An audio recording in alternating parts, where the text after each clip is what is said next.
Heavy rainfall has flooded Istanbul, Turkey, causing mayhem for morning commuters. The storm started in the early hours on Tuesday, July 18th, and by the morning rush hour, the city had ground to a halt. Over 240 pounds of rain reportedly dumped on certain parts of Istanbul. These pictures show the extent of the water on the roads, forcing some drivers out of their cars.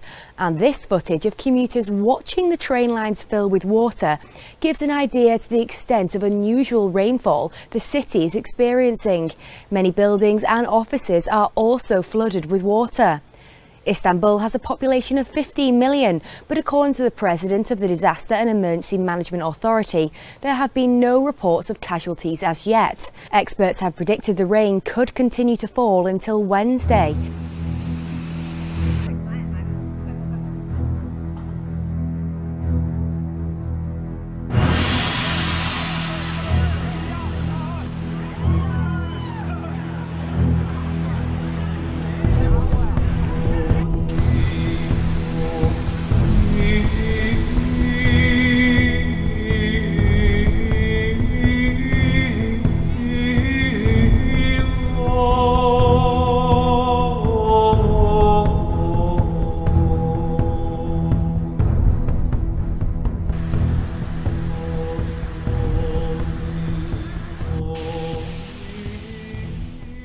There's a look at significant storm damage in the northern plains yesterday. Newell, South Dakota got hit hard by strong winds, and check out that hail. Winds were gusting over 50 miles per hour, and you can see the damage it did to that home. We're going to see more storms through the rest of the week, and this is for the northern tier of the country. Today, we have an enhanced risk for parts of the northern plains, so we can't rule out tornadoes with this. Aberdeen, Brookings, and even over to Minneapolis.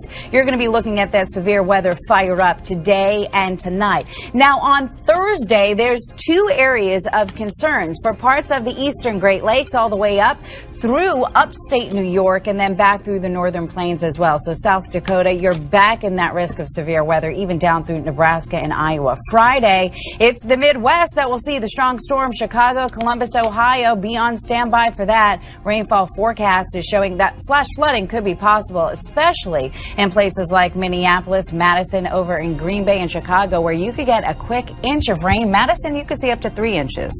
Thousands of people have been forced from their homes by a massive and fast-moving wildfire near California's Yosemite National Park. 4,000 families have been ordered to evacuate, including everyone in the town of Mariposa. Fire crews are coming in from all over California to fight what's being called the Detweiler fire. It started on Sunday, but exploded in size over the last 24 hours. Now it's threatening to cut power to Yosemite National Park. The fire raced down the mountainside in Mariposa, California, Tuesday, fueled by strong winds and hot, dry conditions. Hundreds of firefighters are working around the clock to battle the flames. Overnight video shows them on the front lines, trying to protect the building from the encroaching wall of fire. You can see the ground still smoking as the crews scramble to keep up. When you add in the fact that we're in the foothills, when you add in slopes and grades and the temperatures that we're dealing with, the humidities that we're dealing with, it's a full-on challenge. To the south, emergency crews are facing a new challenge. The fire is threatening power lines that supply electricity to all of Yosemite National Park.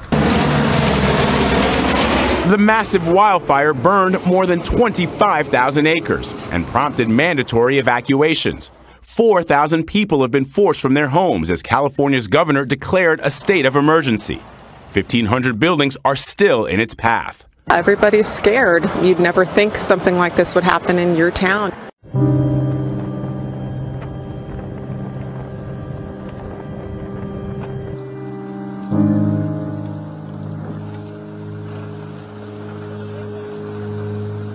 Isaac!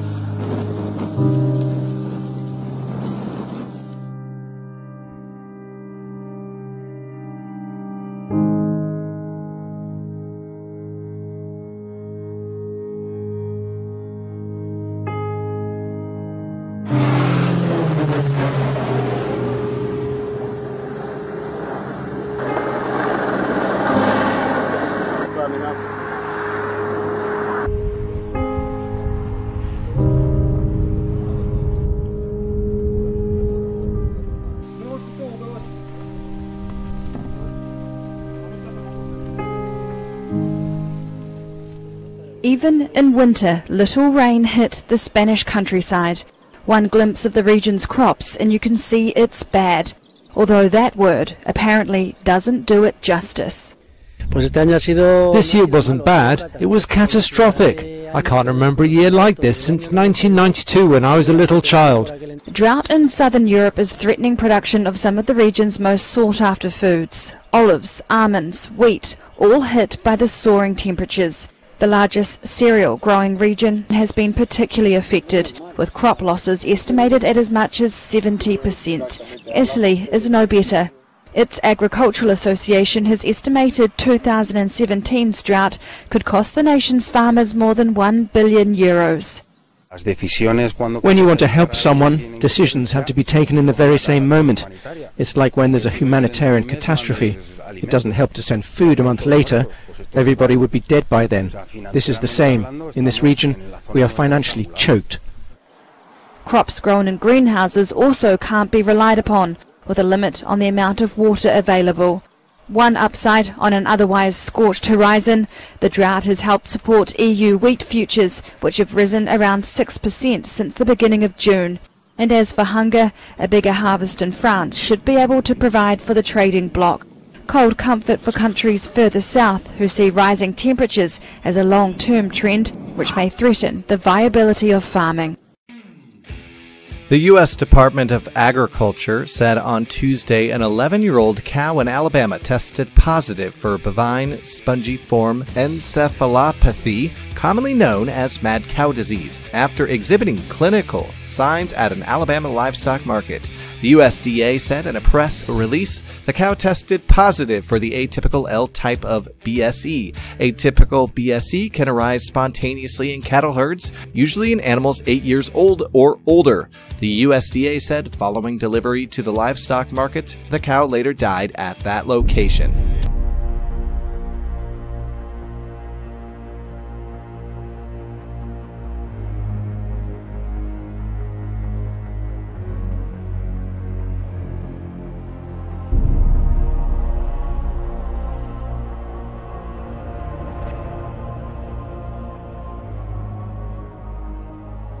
Temple Mount has been closed this morning for visits by Jewish worshippers, this according to Israeli police.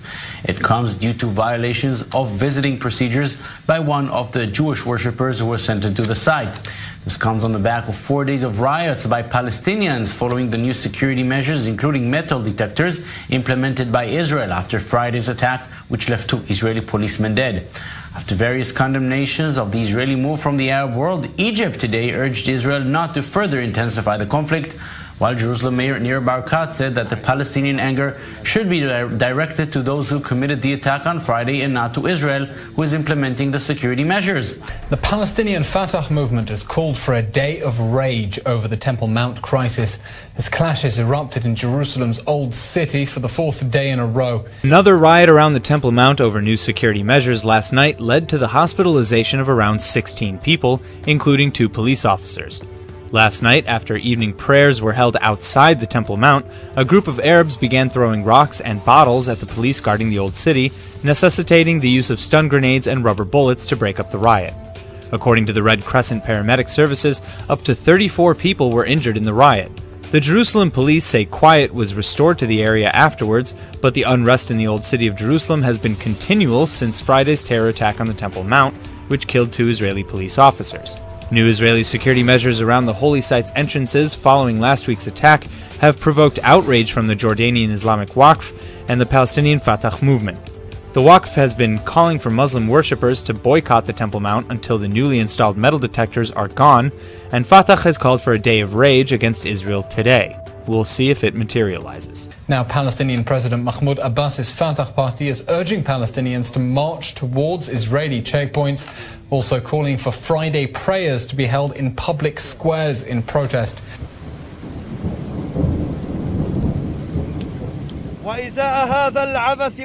Al-Aqsa is going through an unprecedented phase of vicious campaign by the occupation.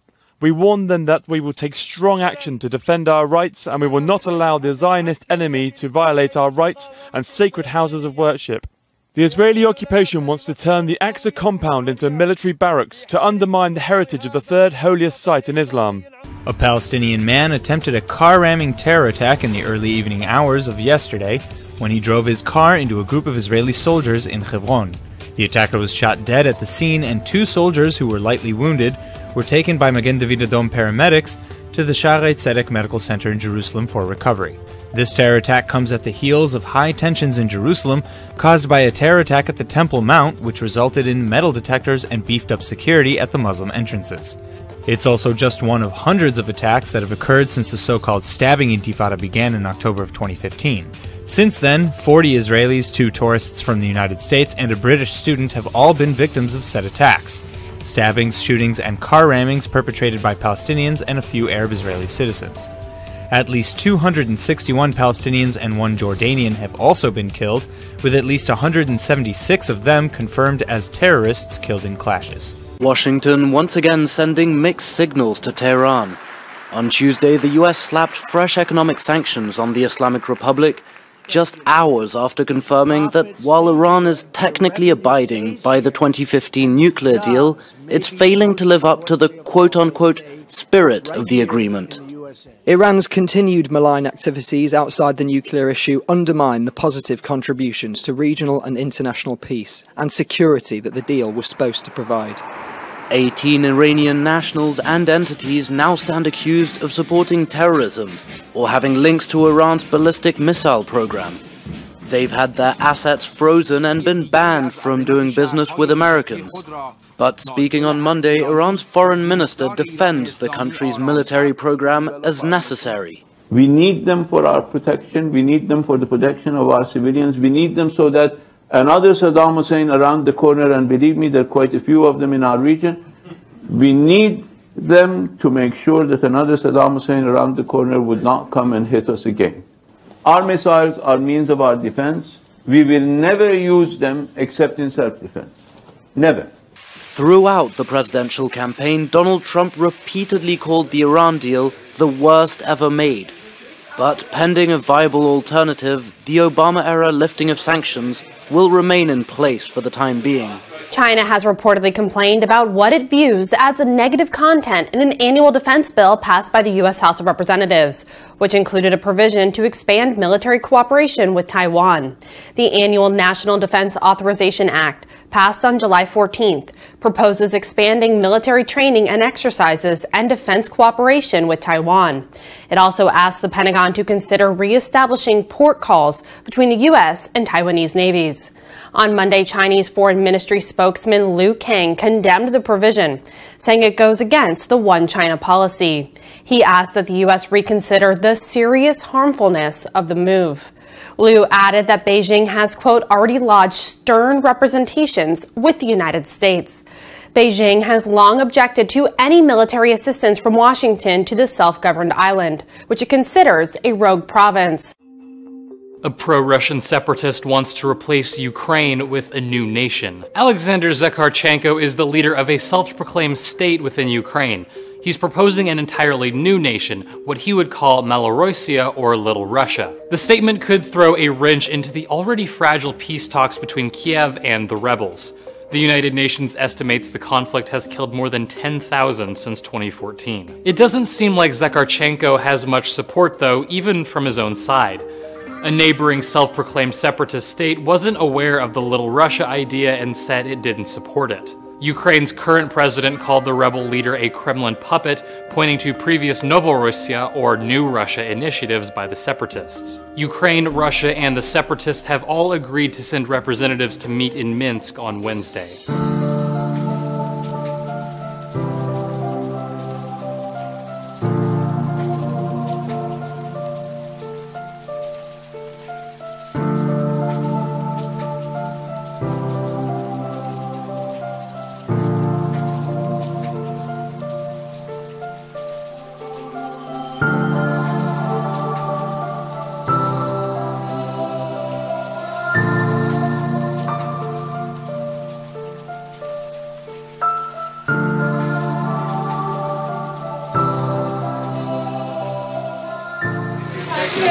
Another day, another allegation against Donald Trump of secret collusion with Russia.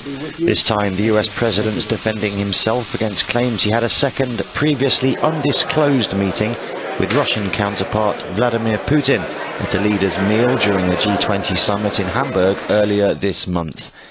Trump took to Twitter to rubbish claims of a secret dinner with Putin, with the now familiar counterclaims that the reports are fake news, dishonest and sick.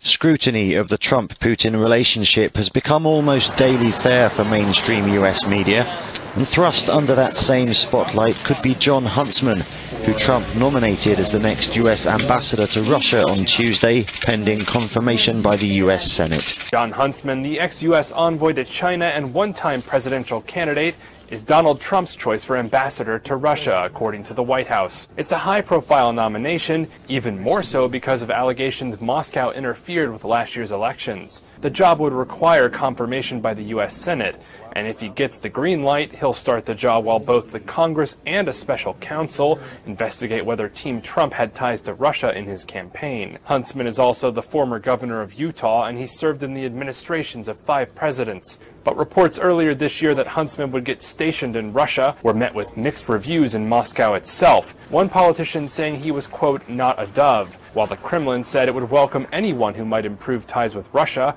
a top Trump goal for his agenda abroad. Je suis votre chef, et je n'ai à cet égard besoin de nulle pression et de nul commentaire. Well, the statement comes in response to criticism from General de Villiers, the chief of the French armed forces. Now, he reacted furiously last week to an announcement that the military budget would be cut. Petition demanding that the president apologise to the general has now gained over 20,000 signatures. It says Macron used a patronising tone and deliberately humiliated de Villiers. An early test for newly elected French President Emmanuel Macron. His armed forces chief has quit days after a heated dispute over defence budget cuts. Pierre de Villiers said on Wednesday, quote, I see myself as no longer able to guarantee the robust defence force I believe is necessary to guarantee the protection of France and the French people today and tomorrow, and to sustain the aims of our country. He exchanged fiery words with the president behind closed doors last week, when he fought against Macron's slashing of €850 million from the defence coffers in an effort to rein in state spending. The following day, the pair were seen side by side at Bastille Day celebrations in Paris, where they showed no signs of the fierce exchange. According to sources, de Villiers had used strong language when he appeared before parliamentarians, adding, I may be stupid, but I know when I'm being had. But following the meeting, the president said his defence chief had no choice but to agree with what he says. Macron warned an audience of dozens of top army officers, quote, I have made commitments, I am your boss. As of Wednesday, that's something that no longer applies to de Villiers. 229 votes to 106 as a majority of French senators back a first reading of a new anti-terror bill. A campaign pledge of President Emmanuel Macron's, the bill was created to replace a state of emergency in place since the November 2015 terror attacks in Paris. These measures were extended yet again for a 6th time earlier this month. Within the new bill, several elements have a limited timescale and are only valid until the end of December 2021, such as administrative control and surveillance measures for individuals, home raids and seizures. Parliament will re-evaluate these measures every year. The bill would also roll back on some measures currently under the state of emergency. For example, the use of security perimeters around sensitive sites would be cut back unless there was a specific threat. Other measures, however, are set to become permanent. These include the monitoring of air passengers and the surveillance of online and telephone communications. The bill is highly controversial in France, where many citizens fear it goes too far in terms of curbing civil liberties. Rights groups, including Amnesty International and Human Rights Watch, have heavily criticised it. The National Assembly will debate the bill in October. If they give it the green light, it would come into force by the 1st of November this year. It feels like the first question to you after the election result has to be, are you still convinced that Brexit is going to happen? I think it's possible now that Brexit doesn't happen. I think it's absolutely necessary that it doesn't happen, because I think every day is bringing us fresh evidence that it's doing us damage economically, certainly doing us damage politically. And I think that when people really reflect on why we wanted to do Brexit or why the country voted for it, then they can see that in respect of the immigration issue, the overwhelming majority of these European migrants who come into our country are people we actually need for various reasons. The question is, can you get a clear sense from the people in the country that the will that they expressed last June is shifting? But Blair's claims that Brexit should not go ahead come as a poll that he commissioned shows public opinion is mostly in favour of leaving the EU. When asked if Britain should leave the EU, even if there is no deal with Brussels, 56% of respondents said it should. A quarter wanted a deal above anything else, and a fifth said they were unsure. Out of those polled, 75% believe the UK's immigration policy is too open, with just 4% saying it is too closed. A report issued on Wednesday said North Korea carries out public executions on riverbanks and at school grounds and marketplaces for charges such as stealing copper from factory machines, distributing media from South Korea, and prostitution. The report was issued by a Seoul-based non-government group. It said the often extrajudicial decisions for public executions are frequently influenced by bad family background or a government campaign to discourage certain behavior. The Transitional Justice Working Group said its report was based on interviews with 375 North Korean defectors from the isolated state over a period of 2 years. Now, a young woman in Saudi Arabia who sparked fierce debate after posting a video of herself wearing a miniskirt on social media has been arrested. The woman, whose name was not given, was detained for wearing, quote, immodest clothes, violating the country's strict dress code for women. The case has split Saudis, with some calling for her arrest, saying she violated the kingdom's conservative Islamic dress code, while others actually praised her bravery. It's not yet known whether she will be charged. Despite the Iraqi government's successes against Islamic State, as you heard there, including the recent liberation of Mosul, the conditions of inmates in Iraqi prisons reportedly remain dire. At one such prison south of Mosul, over 500 people suspected of having ties to terror groups are being held in rooms with no electricity, ventilation or windows. Many are suffering with severe health conditions brought on by the squalor in the prison, including skin diseases, and reports have also been emerging in recent days that Iraqi security forces are murdering suspected militants over fears they will bribe their way out of the detention facilities.